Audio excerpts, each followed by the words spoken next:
Khadija Benguena, souriante, comme si elle n'avait jamais pleuré un homme qui aurait brûlé tous ses cinémas. Oui, à chaque fois que je vois cette femme, une image apparaît, son appel pour que l'État organise des obsèques officielles pour Abbassi Madani.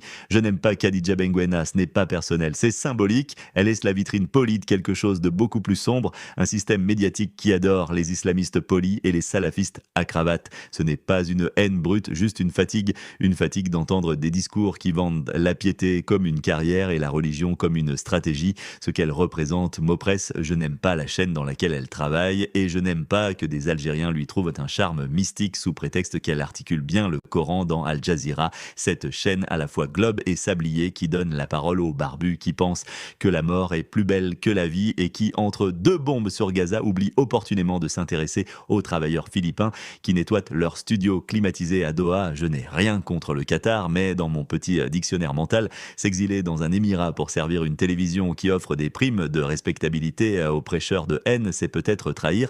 Et quand, en 2007, un attentat ensanglante Alger et qu'un sondage d'Al Jazeera propose êtes-vous pour ou contre les attentats, je me dis que la chaîne, à défaut de neutralité, pourrait au moins faire semblant d'être humaine. Je ne veux pas de leurs condoléances en arabe classique, je veux du silence, de l'humilité et une minute de honte. Khadija fait partie de cette aristocratie douce de l'islamisme, elle ne crie pas, elle ne frappe pas, elle convainc en souriant et c'est peut-être pire.